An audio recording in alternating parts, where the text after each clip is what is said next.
अभी लइका बानी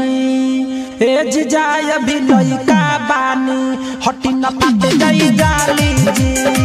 ए जीजा अभी लइका बानी हटी न पाते गई जाली जी सली पाया पन्ना रहम तो निकाली ऐसे घुसा के हाथ जीजा नहीं मौली सली पाया पन्ना रहम तो निकाली ऐसे घुसा के हाथ जीजा नहीं मौली तो करिले रउआ खाली जी ए जीजा अभी लइका बानी ए जीजा अभी लइका बानी हटी न फाट जाई जाली जी ए जीजा अभी लइका बानी हटी न फाट जाई जाली जी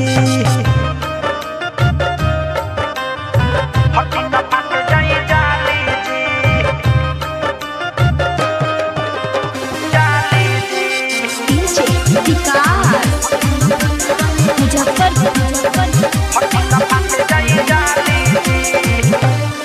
होता है गोरिले हरान छोटे छोटे बसमान काहे गोरिले हरान छोटे छोटे बसमान अब छोड़ दी हीरो जीजा जी सुन बतिया हमार चुनाली न बार अभी आई बावे जीजा जी दीदिया से हम बहुत बजा के आइला बानी लगे रहुआ चढ़ा के दीदिया से हम बहुत बजा के आइला बानी लगे रहुआ चढ़ा के सटी न टूट गइल बाली जी ए जीजा अभी लइका बानी ए जीजा अभी लइका बानी हटी न फाट जाई जाली जी ए जीजा अभी लइका बानी हटी न फाट जाई जाली जी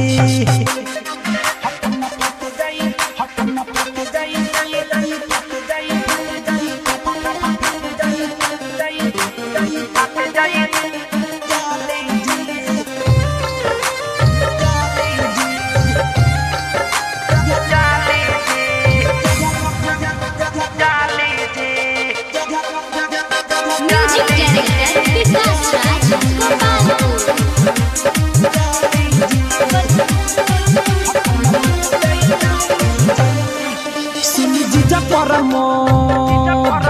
ऐसे करी न विरोध सुनी जीजा परमो ऐसे करी न विरोध काहे देते बानी अंगुड़ी से खोद छोड़ा दीना हमर गाल ढोड़ी छुई जानी खाल अभी बानी हम बालिका बोध पति पपे मेरा भाई के धन हो शादी करब हम उन्नत से मन हो सचिन मतल बिराउर भाई के धन हो शादी करब हम उन्नत से मन हो ऐसे न रहुआ डाली जी ए जीजा अभी लइका बानी ए जीजा अभी लइका बानी हटी न फाट जाई जाली जी ए जीजा अभी लइका बानी हटी न फाट जाई जाली जी अरे हटी ना।